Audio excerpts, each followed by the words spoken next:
18 months into World War I, the Germans devastate British cities with enormous airship bombers called Zeppelins.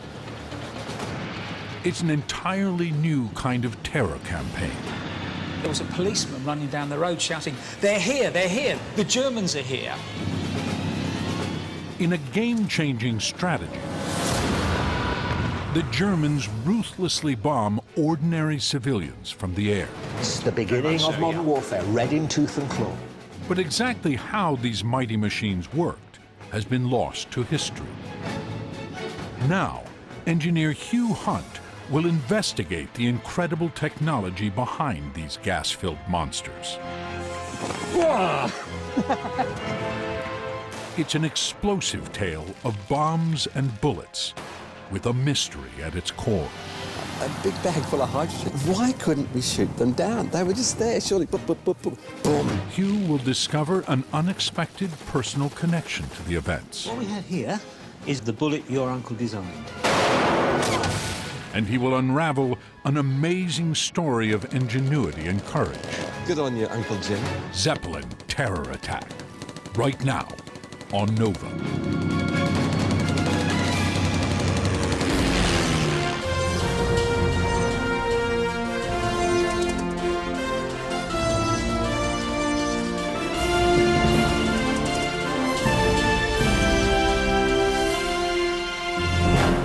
Major funding for NOVA is provided by the following.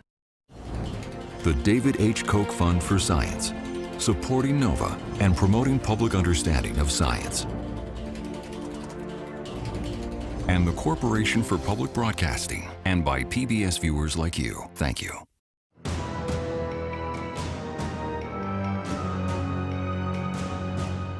As the city of London sleeps, German commanders 500 miles away are planning a deadly attack.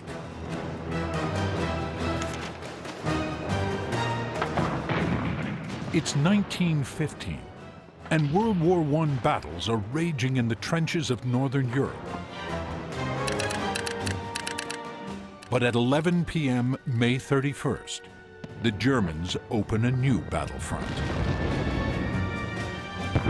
They strike at the enemy in their own backyard. For the first time in history, London is under attack from the air. But these bombs aren't being dropped from planes. The Germans have deployed a terrifying new weapon of mass destruction, the Zeppelin. For the next 2.5 years, these mighty airships rain down death on British streets, claiming the lives of hundreds of innocent civilians.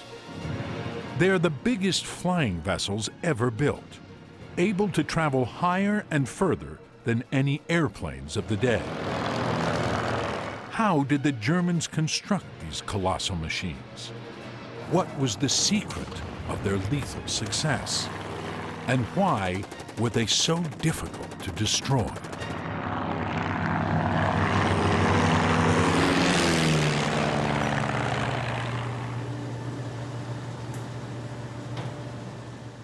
Friedrichshafen, Germany. The Zeppelin NT airship is the last word in sleek aeronautical engineering. It is the latest in a long line of airships going back 100 years that have carried passengers on scenic pleasure cruises. Taking his seat in the gondola is Cambridge University engineer Dr. Hugh Hunt. But today, he is taking a trip into the past to discover how the Germans built the Zeppelin bombers of World War I and how the British strove to bring them down. Just like that. They've just taken off, and I'm just amazed at how quick that was. Hugh was expecting the airship to be slow and cumbersome, but this one is full of surprises.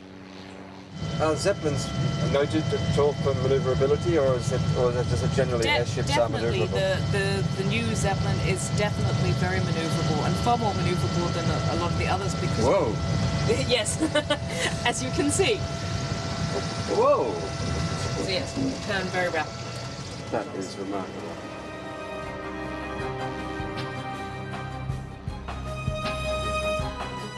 This machine can reach a top speed of 78 miles per hour and stay in the air for 24 hours.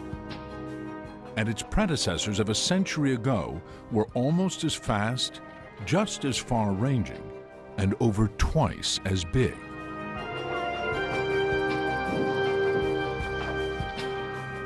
On July 2nd, 1900, 3 years before the first airplane flew, a retired German soldier called Count Ferdinand von Zeppelin unveiled his own revolutionary flying machine.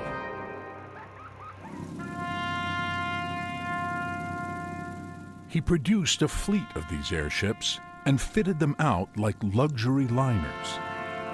They carried well-heeled passengers on grand excursions over the Alps. To an enthusiastic German public, Zeppelins were shining beacons of the superiority of their nation's engineering. But with Germany on the brink of war with Britain, the military had other plans for the airships.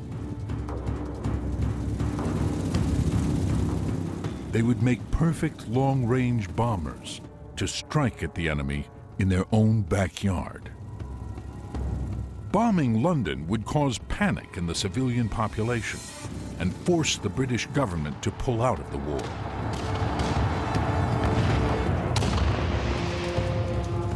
The brains behind the Zeppelin bombing campaign was Navy Commander Peter Strasser. A confirmed bachelor, married only to his job, he was an inspirational leader who didn't mince his words. Eure heilige Pflicht, die Zerstörung Londons. Seid bereit, das höchste Opfer für euer Vaterland zu bringen, die krönende Zierde für einen jeden treuen Sohn Deutschlands. In a corner of Commander Strasser's war room, Hugh has assembled a Zeppelin think tank. Among the experts is military historian Professor Eric Grove. Strasser was one of that group of officers of the armed forces who actually came into airships and caught the bug. He suddenly became a convert. It was road to Damascus conversion. And this new technology was going to win the war. War had broken out on August 4th, 1914. The forces of Austria and Germany lined up against those of Russia, France, and Britain. Initially, World War I looked like it might be over by Christmas. But it degenerated into a long, bloody war of attrition that would claim the lives of over 16 million people.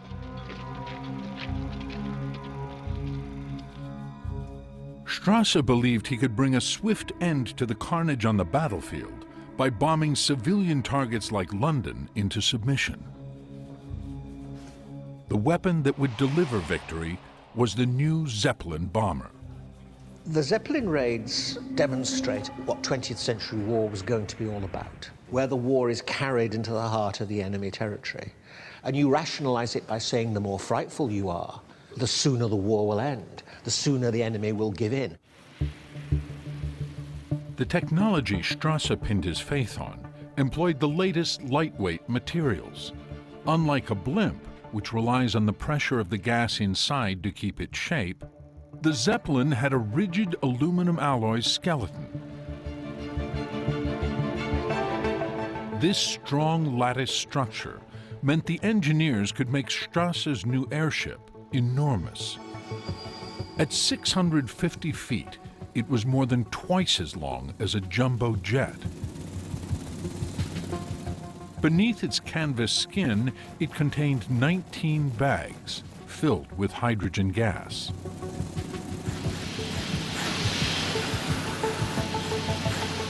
Hydrogen is lighter than air and provided lift to the airship. But molecules of hydrogen are so small that they pass easily through the weave of most fabrics. stopping the gas from leaking was one of the major challenges facing the Zeppelin engineers.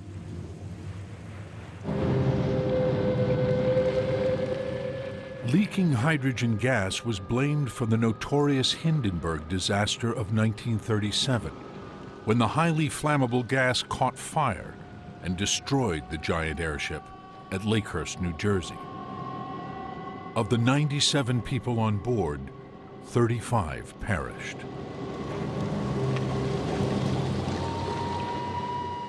So this is 8 tons, which I can... God, I'm lifting an airship. Today, it's non-flammable helium, rather than hydrogen, that makes the modern Zeppelin lighter than air.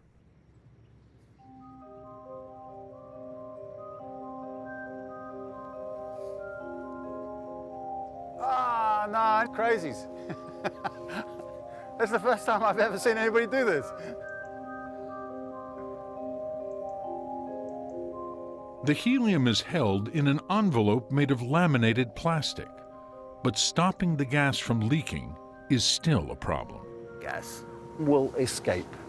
We average somewhere 10 to 15 cubic meters a day of natural loss. Is it through sort of pinprick holes in the thing, or is it just through the fabric, or what does it mean? Most of the helium could be pinprick holes that occur over a period of time. Very, very difficult to completely seal it. You've got a good seal when there's not so much pressure. When there's pressure and it's stretching, you've got a little bit of a leak. But here we are in sort of 2012, and we've got pretty fancy materials, and the bloody thing still leaks.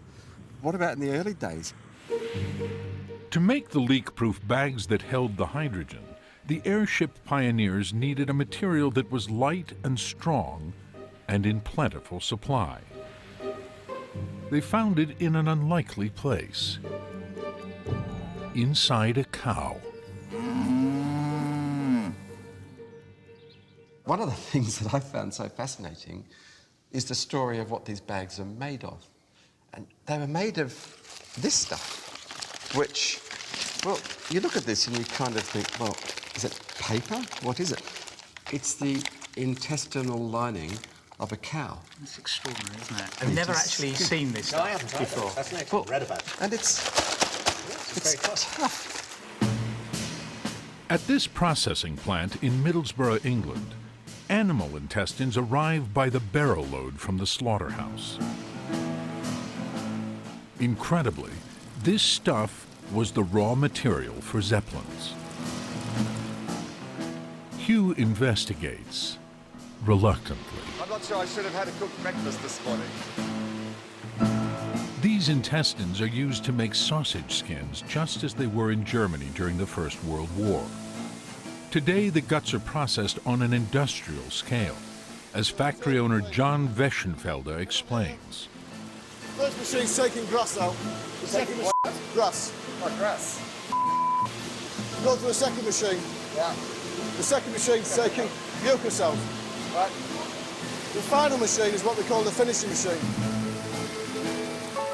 Hugh wants to find out how narrow tubes can be turned into enormous balloons. And that is what we make balloons out of. Sensibly, the Zeppelin builders started with the biggest piece of cow gut they could find. This is the appendix. Cow's Right, appendix. I see. It's called the blind end of the stomach. So that's a cow's appendix. The thin membrane that lines the cow's appendix is made of collagen, the same stuff that forms skin and bones. It has some very special properties. See its texture? Look at that. It's like a balloon. It's strong. If we get some warm water and just dip it in the warm water now. Somehow, the German Zeppelin builders stumbled across the technique for joining the membranes together using nothing more than water. Like this. Yeah. If we get it over the edges, it'll actually hold on the edges. Right.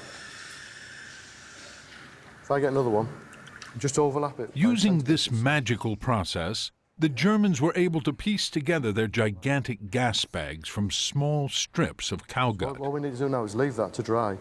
So we did one, and after 2 hours, this is what we found. You see this, that where it's joined there, it's just melted, blended together, and it's absolutely perfect.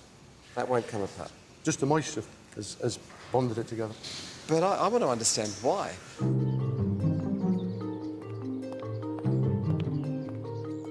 To find out, Hugh takes the sample back to Cambridge University and asks his colleague, collagen expert Michelle Oyen. They take a close look at the overlapping joint under a scanning electron microscope. Oh, wow. Golly. We've got all of these tiny, tiny, tiny little fibrils going across the interface here. All the fibers. All the fibers. But if this is the interface, what's extraordinary is just how much intertangling and intertwining has happened. This doesn't look like just two sheets of anything. It looks like something really quite... structurally complicated. Structurally complicated. The entwined fibers bind the two sheets of collagen together. When the collagen is wet, the fibers at the interface slide across one another without sticking. But as they dry out, they become tacky and adhere to one another. Our ancestors were very crafty, and the fact that they figured out how to use this natural polymer for other uses doesn't surprise me at all. Cow gut was a Zeppelin's secret weapon. But it took the intestines of more than 250,000 animals to make just one airship. The material was so precious to the war effort that for a time, sausage making in Germany was verboten. By January 1915, the Germans had assembled a fleet of 13 Zeppelin bombers. At last, Commander Strasser had the firepower to launch his terror campaign. He chose targets within easy reach of Germany. One was the seaside resort of Great Yarmouth in Norfolk. Here is where German bombs first fell on Britain. And this street is where the first civilians died.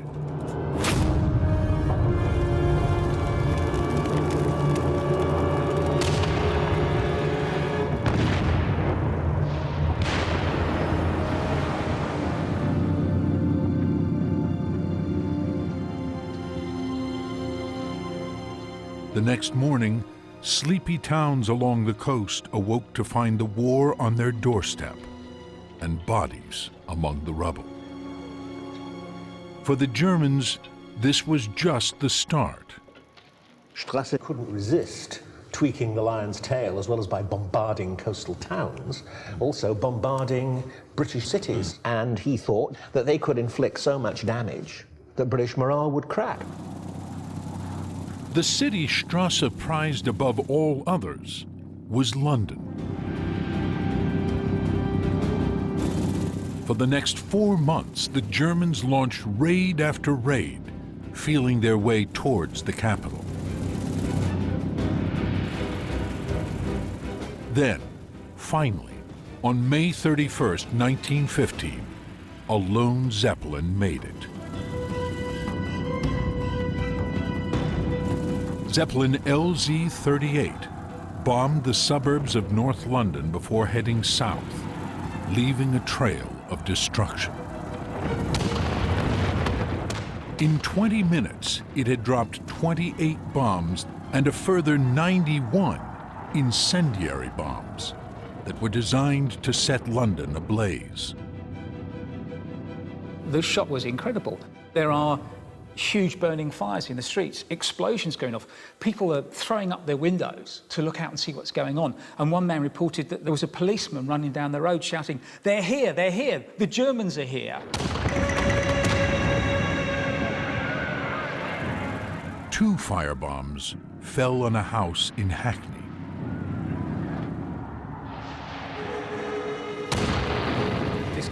Mr. and Mrs. Good were in their bedroom and they couldn't get out. And they found Mr. and Mrs. Good, burnt, but kneeling by the side of the bed. And the husband had his arm around his wife.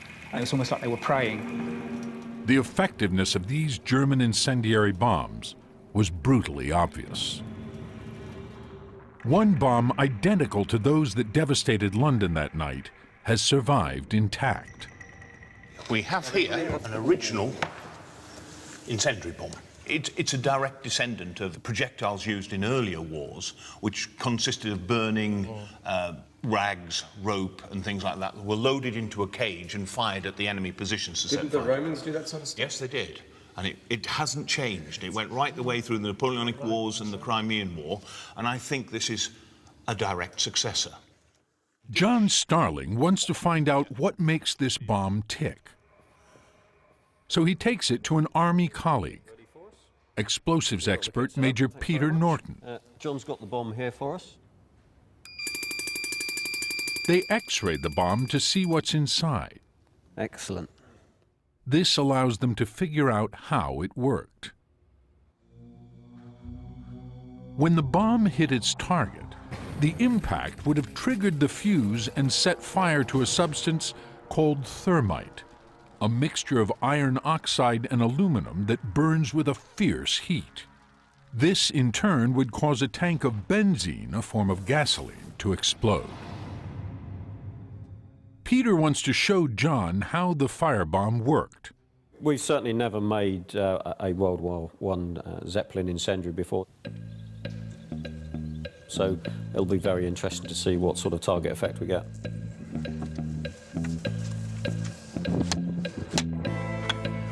While John and Peter build the bomb, Hugh Hunt prepares the target, a typical 1915 bedroom. One mystery they hope to solve is why the bomb is bound in rope coated in tar.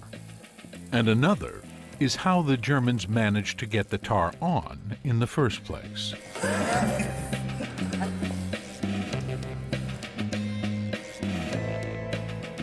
With the tar coating applied, the bomb is ready to be loaded with explosives. Fill this with thermite, that would make a good bedside lamp. Well, you'd certainly be able to read a book for a short period of time. We're going to fill this with thermite. Gives off massive amounts of heat. So, as I say, typically for this, you'd expect to see 2,000 to 2,500 degrees centigrade. We're going to put some benzene in there as well, and then initiate that electrically. Perfect. We hope we're going to get a fairly violent conflagration, intense localized heat, which will spread, creating secondary fires. 3, 2, 1.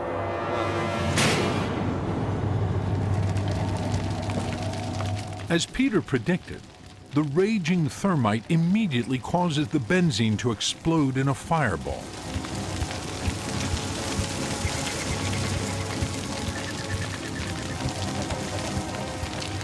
But what's surprising is that the bomb is still burning 15 minutes later, thanks to the tarred rope. We thought the rope would add a burning effect, but it's quite surprising how much time it'll just continue to burn away and use up the fuel that's provided by the tar. That rope is actually a critical component to the bomb. You want to actually sustain the temperature to set fire to wood, the buildings, etc. If you drop enough of them, you'll overload the emergency services and things like that. So incendiary is actually far worse in some ways than high explosives. You see things burning. It's more of a terror weapon. The Zeppelin commanders were already planning how to take full advantage of their new terror weapon. Some questioned the morality of firebombing civilians. But Strasser was steadfast. He had God on his side. Meine Männer sind tapfer und ehrenwert. Ihre Aufgabe ist heilig. So wie können sie sündigen, wenn sie nur ihre Pflicht erfüllen? Wenn das, was wir tun, schrecklich ist, dann möge der Schrecken die Erlösung Deutschlands sein. As the war ground to a stalemate on the Western Front, Strasser wanted to ramp up his attacks on the British capital. But just getting an airship there was an almighty challenge. At high altitudes, the crew had to contend with unpredictable weather. Heavy rain soaking into the Zeppelin's canvas outer skin would weigh the airship down, and high winds could blow it miles off course. But there was a new problem that hadn't been anticipated. No one had flown so high before, and the crews began to suffer from the debilitating effects of altitude sickness. Hugh wants the full Zeppelin experience, altitude sickness and all. So he visits aeronautics engineer Andy Elson, the first man to pilot a hot air balloon over Everest. The old Zeppelins used to fly at 21,000 feet. So what we want you to do is to experience what they would have suffered. And I won't tell you what the symptoms were, we'll discuss it afterwards. Andy will take Hugh up to 21,000 feet, as high as a Zeppelin could go, without them having to leave the ground. By pumping out the air of his sealed chamber, Andy can simulate the thin atmosphere and low pressure of high altitudes. Usually, he tests the performance of airplane engines inside his chamber. Today, he's testing Hugh. We're at 12,300 feet.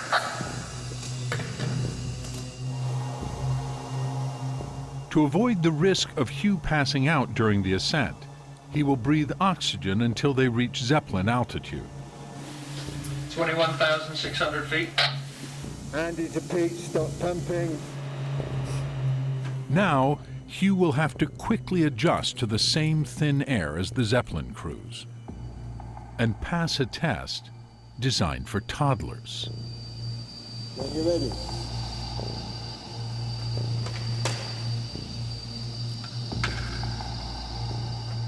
He starts confidently. Certainly cold. Yeah, definitely cold. So name, address, dates of birth and start sign. After a few minutes, Hugh struggles to spell the word Capricorn.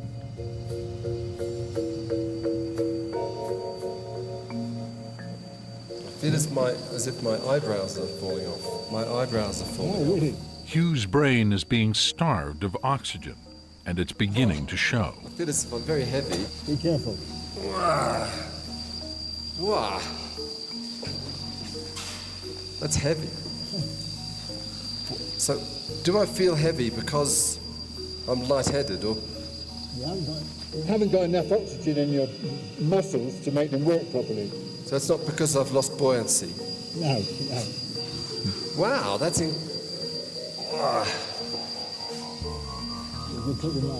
A few puffs of oxygen brings Hugh back to normal. The Zeppelin crews realized the restorative effects of oxygen too, and began carrying cylinders of the gas on high-altitude flights.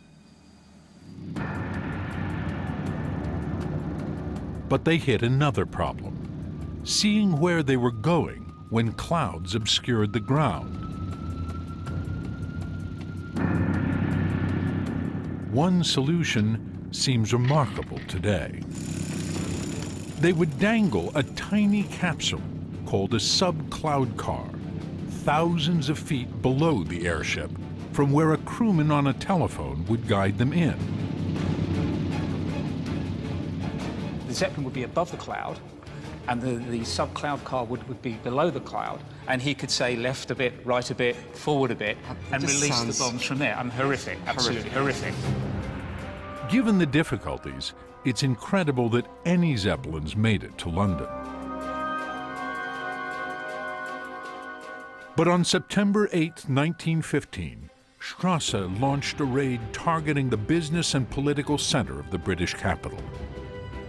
And one Zeppelin got through. The airship that made most impact that night was that captained by Heinrich Matty. And actually, he had been to London before as a tourist, so he actually knew what the landmarks were. Matty followed the chain of tourist sites right up to his primary target, the heart of the old city.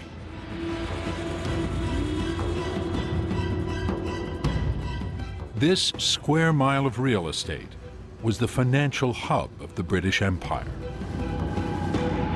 Marty's uncanny skills as a navigator would single him out as the most successful airship commander of the war. For his rendezvous with London, he packed a surprise package, weighing some 660 pounds.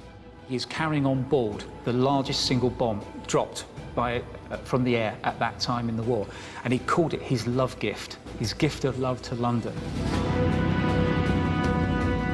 Marty delivered his gift, and much else besides. His firebombs left the textile warehouses around St. Paul's Cathedral burning out of control.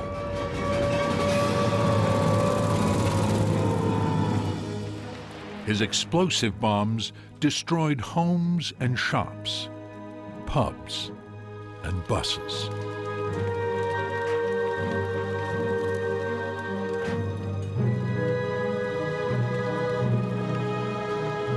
In just 10 minutes, 22 civilians, including 6 children, were killed.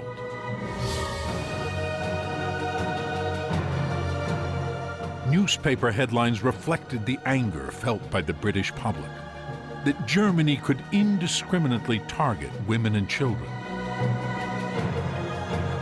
Peter Strasser saw things differently. Wir, die wir den Feind treffen, wo sein Herz schlägt, sind als Kindstöter und Frauenmörder verunglimpft worden. Was wir tun, ist abscheulich, aber notwendig. Sehr notwendig. Heutzutage gibt es so etwas wie einen Nichtkämpfer nicht mehr.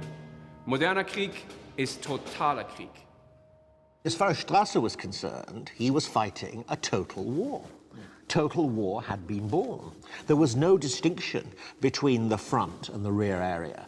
The munitions worker was just as much a target as the people firing the ammunition at the front. And therefore, if it killed children and that had some terror effect, a morale effect, well and good. It's the beginning of modern warfare. It's the beginning of modern warfare, red in tooth and claw. By the end of 1915, Londoners had watched German airships rain death down on their city on 5 occasions with total impunity. Public outrage at the lack of civil defense forced the British government into action.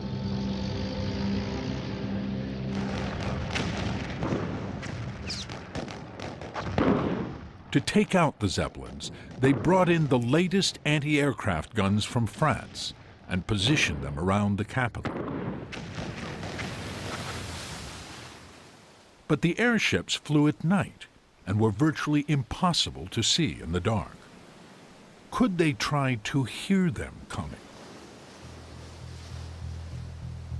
At Spurn Point on the Yorkshire coast, where the Zeppelins crossed the North Sea and entered England, a concrete structure called a sound mirror still stands. It was designed to detect the sound of the approaching airships. The sound mirror worked by amplifying the Zeppelin's engine noise. Sound waves hitting the concrete dish would be reflected and focused by the concave surface onto a single spot. This concentration of sound waves would increase the volume. Using a horn on the end of a pole to pick up the sound, an operator would wait patiently night after night with his ears peeled.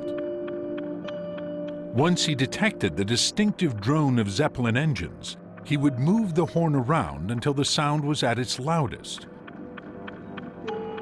By tracing back along the line of his pole, he could locate the invisible airship in the night sky.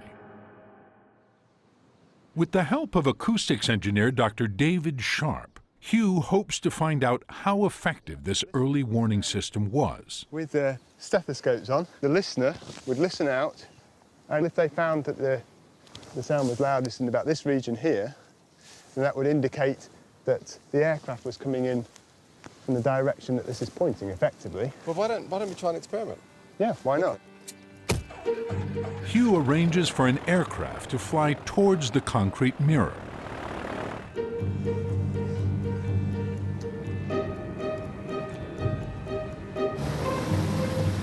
they set up 2 microphones. One picks up the ambient sound at the scene. The other, operated by Hugh, monitors the sound reflected by the mirror, just as the horn did during World War I. David monitors the output of each mic. Hugh's is in red. If the mirror works, Hugh's mic should pick up the plane first. So by Hugh moving the microphone around, you can see when the pole's actually pointing towards the sound source, that's when the sound's coming up as its loudest on the microphone. Although the plane is too far away to see, it's coming within range of the sound mirror. I'm hearing it directly behind me. Very clear peaks on the red. I can't hear it without the headphones. Hugh finds the area on the dish where the engine noise is loudest. His microphone pole points straight to a spot in the sky. Well, I reckon it's out there.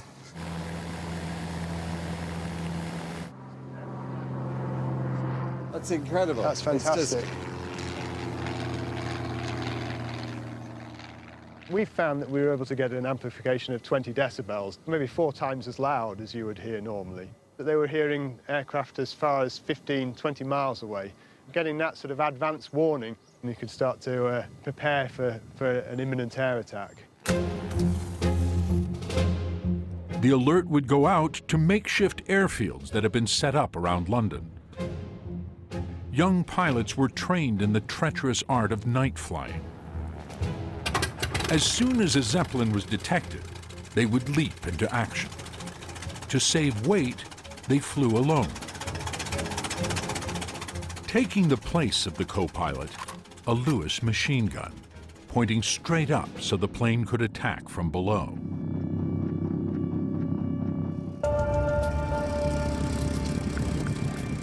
This is a replica of the BE-2C aircraft that fought the Zeppelins. Pilot Matt Boddington will take Hugh up for a spin. Did they have seatbelts in those days? They wouldn't have done in those days, no. They had no parachutes either, and had to fly the plane from the back seat.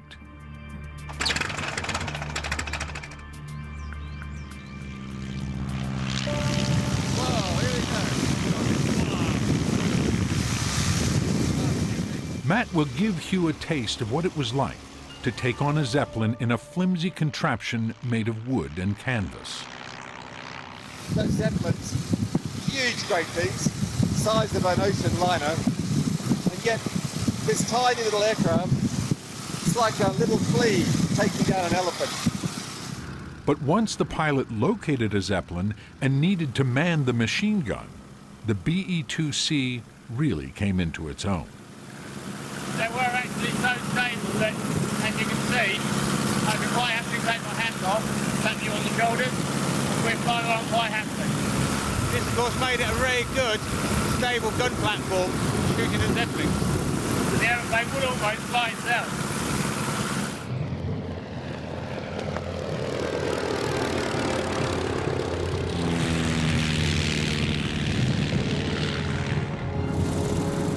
But with a Zeppelin in his gun sights, the pilot would soon discover the plane's crippling limitation.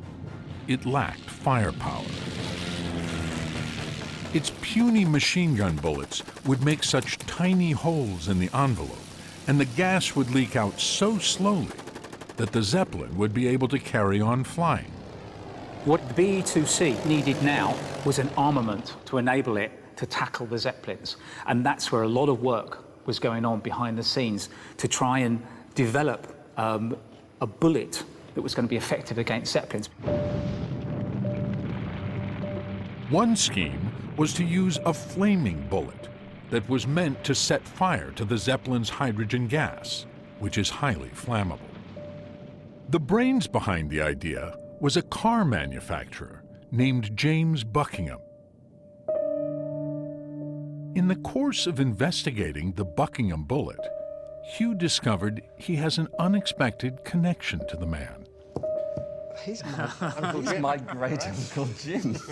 No, here was I thinking that I was just going to be exploring Zeppelins and finding it out. It's amazing, but it's turned into a family. Part of the story, yeah. Oh, just incredible. Hugh wants to find out how his great-uncle's incendiary bullets worked. Munitions collector Tony Edwards has some answers. What we have here is an original factory drawing of the bullet your uncle designed.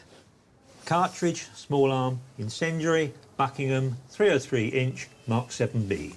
Because he had the Buckingham Motor Company or That's something? right, the Buckingham Motor Company of Coventry. Huh? And he was one of a number of engineers who, when war broke out, turned their creative mind to the problem of shooting down Zeppelins and But balloons. it's a bit of a leap, you're going from designing and building cars to Absolutely, yeah. going to bullets. Yeah, absolutely, I You might agree. have thought he would go into making sort of tanks or yeah. engines, aircraft Yeah, engines or yeah. something. But And what you have is this here is filled with phosphorus. You know, phosphorus Yeah. ignites when it meets the air. And if you look at this bullet here... That's one of them, is it? Yes. You can see there the hole that's filled with solder. When the Buckingham round is fired, it spins down the barrel, and the friction generates heat. This melts the solder that plugs the hole. As the bullet exits the gun, the phosphorus ignites in the air, and the spinning motion throws the burning chemical out through the hole.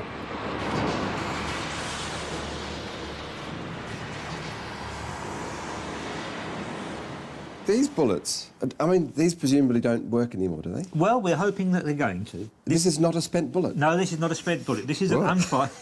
this is an unfired bullet, still with the solder in, still with the phosphorus in. So if I pick away with my penknife at those little holes, that I might wouldn't be... advise. No, OK, fair enough. What we're going to do, we're going to try these out, we're going to fire them, and to see if they work. They'll fire the precious 100-year-old Buckingham rounds remotely, just in case they explode in the rifle. Tony captures the flying bullet using a slow-motion camera. Look at that. And you can see it spinning. Good on you, Uncle Jim. As it's being thrown out, is igniting in the air. When that hits, some of that phosphorus will start burning, which will, of course, ignite the hydrogen. Well, that's a theory. We shall see. But for all their promise, when the British pilots fired the Buckingham bullets into a Zeppelin, nothing. Somehow, they passed straight through the gas bags, without the burning phosphorus igniting the hydrogen. To try and understand why, Hugh revisits aeronautical engineer Andy Elson, who'd watched over Hugh in the low-pressure chamber. I see a cylinder which says hydrogen on it. Yeah. Andy is bubbling hydrogen through a bucket of soapy water to demonstrate to Hugh the flammability of the gas. We can ignite the bubbles and they'll burn on your hand without your skin burning. Uh-huh. OK. Rightio, there's hydrogen bubbles. Yeah, OK. chuck that out of the way. If I grab hold of that...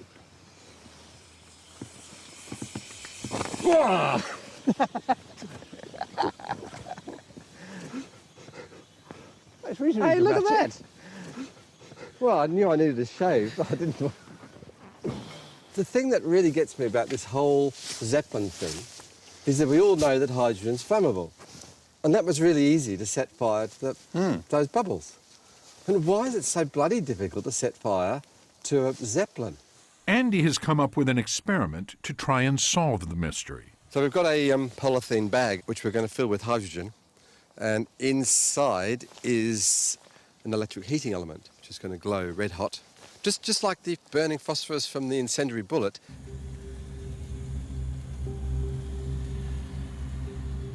In this experiment, the heating element, red hot at over 1,000 degrees Fahrenheit, stands in for the flaming bullet. But surrounded by only hydrogen inside the bag and no oxygen, it doesn't start a fire. So that's definitely full of hydrogen. And I can feel the heat radiating from here. That heating element is glowing red hot. If there was oxygen in there, that would have exploded by now. Hydrogen, like most things, simply cannot burn in the absence of oxygen. So what will happen if some is allowed into the balloon? Andy will find out by blasting big holes in it, to let the air in.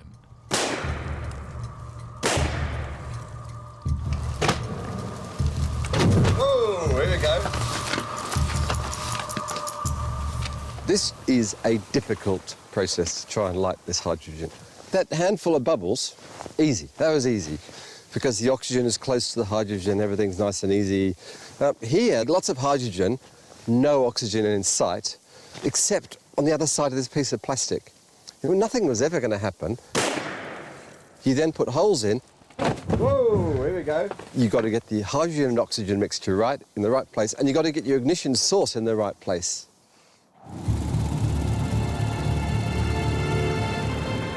Fortunately for the British, engineers were already working on another innovation, an explosive bullet that would rip holes in the gas bag wide enough to allow plenty of oxygen to rush in. This bullet would contain nitroglycerin, an explosive chemical sensitive to shock. When the bullet hit the canvas skin of the Zeppelin, it would slow down, but a steel ball inside would keep moving forward, compressing the nitroglycerin until it exploded, blowing a big hole in the gas bag. The air would rush in, and the oxygen would mix with the hydrogen to create an explosive cocktail of gases. If the flaming bullet entered the Zeppelin at this moment, it would have a good chance of sparking a fire. The British airmen were told to alternate the bullets when they loaded their machine gun magazines. It would take both rounds to bring down a Zeppelin. They've now got the incendiary and the explosive bullet, and the pilots were instructed to mix their rounds and fire them alternately. And they'd alternate between incendiary and explosive. And the theory was if he fired enough of them into the aircraft, eventually he'll start a fire. The first opportunity to try out the new ammunition was September 2nd, 1916, when the Germans launched the biggest raid of the war. A fleet of 16 airships set a course for London. British fighters were scrambled at 11 p.m. The first pilot into the air was 21-year-old William Leaf Robinson. At 2:15 in the morning, one of the airships was caught in searchlights 12,000 feet above North London. Anti-aircraft guns opened fire. The noise had been so intense that people started coming out of their houses, and up in the sky they see this glowing monster, shells bursting all around it. They describe it as like stars twinkling in the sky, but it's shrapnel shells exploding. Leif Robinson saw the cornered Zeppelin II and headed towards it.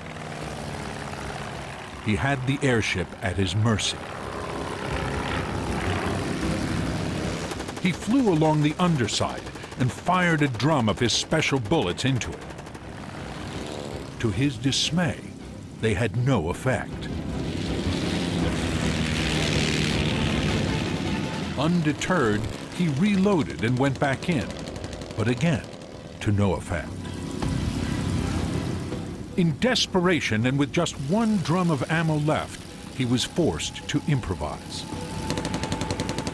He concentrated his fire onto one spot, emptying the whole drum of bullets into the stern. By clustering the rounds into one area, the young pilot managed to open up a big enough hole for the oxygen to rush in. And the alternating bullets finally set the airship alight.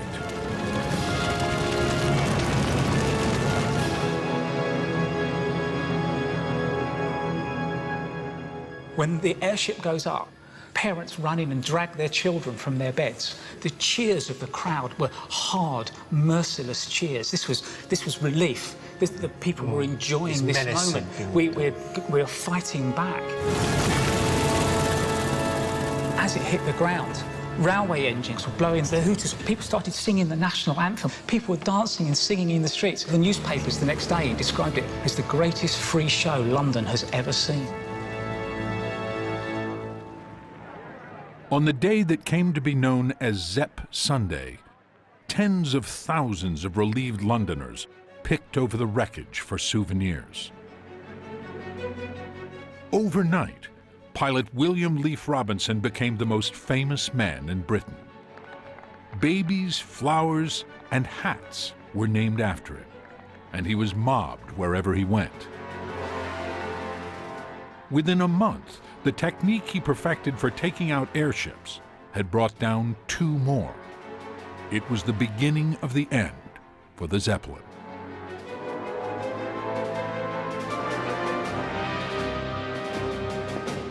Peter Strasse stubbornly refused to accept defeat.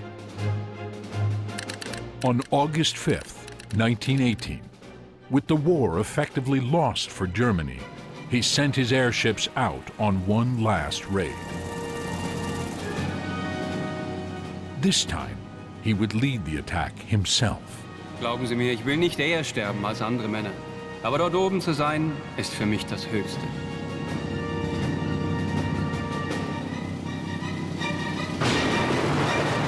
Strasse didn't live to see England. A British fighter spotted his Zeppelin over the North Sea, and Peter Strasse himself fell victim to the deadly alternating bullets. His master plan to break an enemy's morale by deliberately targeting civilians had failed.